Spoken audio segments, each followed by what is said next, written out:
Hawley, please. Thank you, Mr. Chairman. Thanks, all of you, for being here. Thank you for your service.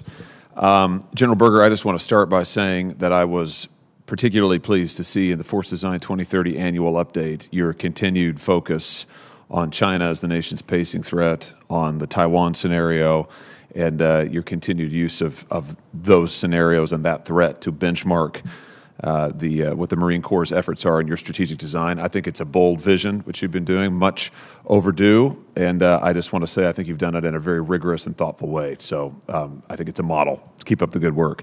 Mr. Secretary, if I could come to you, you said in response to a question a minute ago that one of the shipbuilding profiles, this is on the shipbuilding plan, one of the profiles, or three of them, one of them supports the statutory requirement of a 355 ship Navy.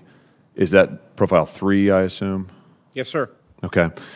On the same plan, Admiral, Navy officials told me earlier this week and last week that profiles 1 and 2 of the shipbuilding plan do not meet the Navy's operational requirements for the pacing scenario in PACOM with regard to Taiwan. Can you confirm that profile 3 would meet the Navy's operational requirements? Sir, 3 does a better job. The constraint you still face in 3 is the ability of the industrial base to produce those, for the production line to actually produce those ships at pace to meet our requirements. So the warfighting requirements in the Navy Marine Corps are what they are best reflected in Alternative 3.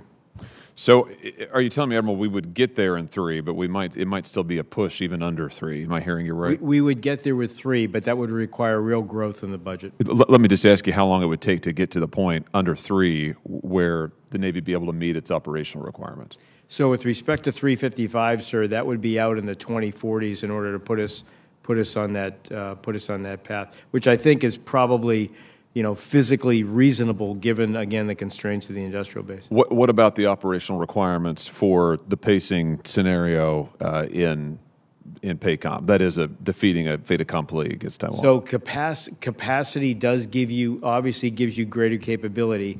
And based on the way we're going to fight, which we believe is to be distributed fleet rather than massing forces, we would mass effects. We need more ships of every different type, and so I'm not ignoring the need for capacity, but given the top line that we have and dealing with reality, what we're trying to do, Senator, is make sure that the ships that we have and that we are building are the most capable and high quality that we can field. I just want to say again, for the record, that I think it's disturbing. This is no reflection on you, Admiral, but I think it's disturbing that of the 3 profiles in the shipbuilding plan, only one of them comes close. And you were saying even then it'll be a push, but comes close to meeting the operational requirements that the Navy has to deal with the pacing challenge and the pacing theater. I mean, if that's not a wake-up call to this committee, I don't know what is. Let me ask you about the danger of simultaneous conflicts, Admiral, in multiple theaters. So what would happen if the Navy, let me ask it this way, what would the impact be on the Navy's ability to meet its operational requirements in EUCOM if we had to withhold Navy forces from Europe in order to deter Chinese aggression in PACOM? I think we'd be challenged. We'd have to take a look at how you squeeze the most out of the joint force that you have and use it in the best possible way. But I think we'd be challenged. Right now the force is not sized to handle 2 simultaneous conflicts. It's sized to fight one and to keep a second adversary in check. But in terms of two all-out conflicts, we are not sized for that. Can you give us a sense of what kind of capabilities that the Navy provides that would be in high demand, are in high demand in both EUCOM and PACOM? First of all, it's submarines. I think secondly, it would be carrier air. Third would be amphibious ships. And then you need destroyers with multiple weapons in order to protect those assets. So across the board, you need more of everything. Yep. Thinking about the constraints that we'd face in either theater, but particularly in EUCOM, what are some of the capabilities you would say that the Navy's currently providing in Europe that maybe our allies in that region could be doing more to provide on their own should we need them in PACOM or elsewhere? I think I think submarines are a key capability in any fight. And so that would be one message I would give to Europe to invest more heavily in those kinds of platforms.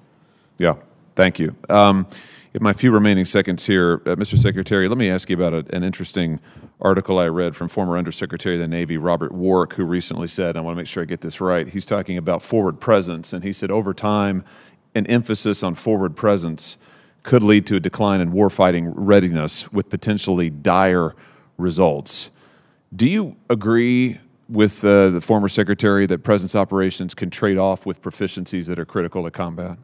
I don't agree with his assessment that we need less forward presence. I think we need greater access to bases and logistics, bases in particular, across the globe, wherever we can find them. Let me ask, last question here, Mr. Chairman, I'll finish with this. Let me ask you if you agree with this statement. This is Warwick again. The Navy warfighting material readiness should no longer be sacrificed on the altar of forward presence, and the Navy should no longer confuse that with winning a war. Do you think that that's right, wrong, oversimplified? I don't think we've sacrificed our wartime capabilities in exchange for presence. I think the two go together. I think what we need is the right capacity, the right capabilities to deliver the right lethality, and that also demands access to the logistical bases throughout the globe, working with our partners and allies. I'm not so sure about that, but we'll follow up. Thanks, Mr. Chairman. Thank